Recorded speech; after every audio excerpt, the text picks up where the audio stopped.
Welcome to Pause and Perform, where we put the wow in bow wow.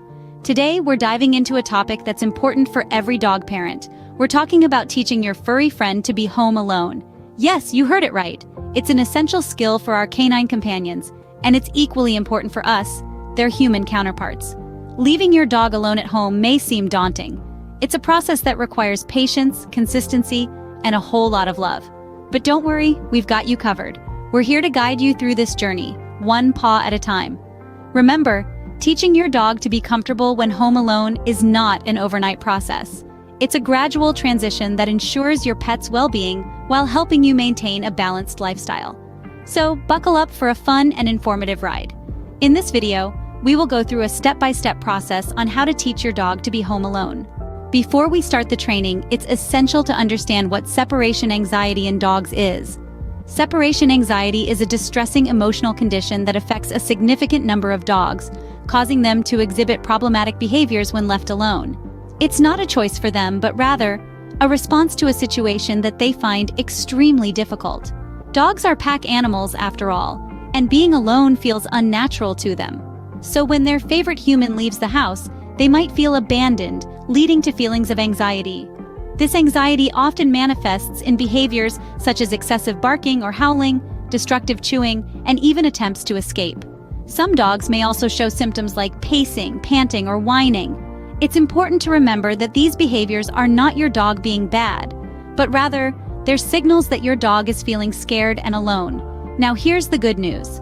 Training your dog to be alone can significantly help alleviate these symptoms. It's all about gradually teaching them that being alone is safe and that you will always return. This training process can be a game changer, transforming what was once a source of stress into a peaceful time for your pup. Now that we understand separation anxiety, we can start with the first step of the training.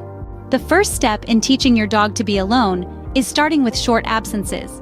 Imagine you're dipping your toes into a pool, testing the waters before you go all in.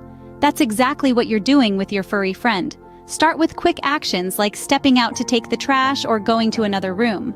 These absences may only last a few minutes, but they're the foundation of teaching your dog independence.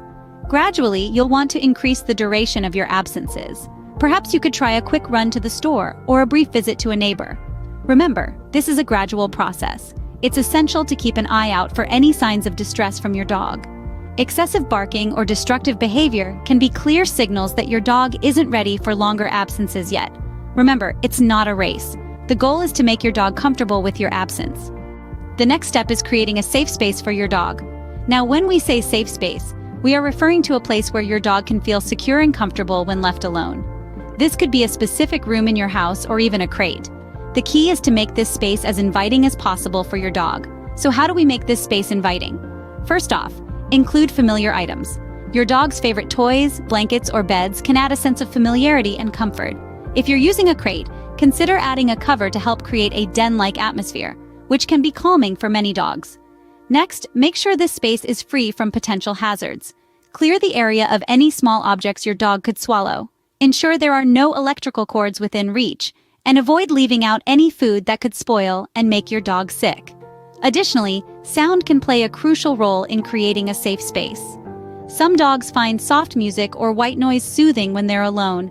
Experiment with different sounds to see what your dog responds to best. Remember, the goal is to create a place where your dog feels secure and relaxed in your absence. It's about building a positive association with this space, so reward your dog with treats and praise when they settle down in their safe space. And finally, be patient.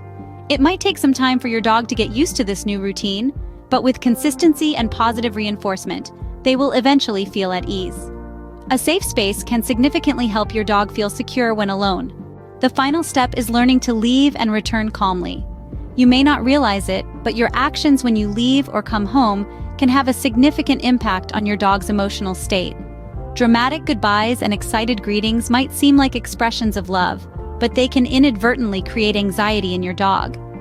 Such behaviors can signal to your pet that your departure is a big deal, leading them to worry when you're gone or become overly excited upon your return. This can undermine the very training you're working so hard to implement.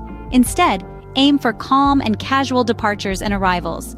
Treat these moments as just another part of your routine, Nothing to be stressed or excited about. Over time, your dog will pick up on this nonchalant attitude and learn to mirror it. By leaving and returning calmly, you can help your dog understand that being alone is just a normal part of life. Let's wrap up what we have covered today. We began our journey by delving into the world of separation anxiety, understanding its impact on our furry companions, and how it manifests in their behavior.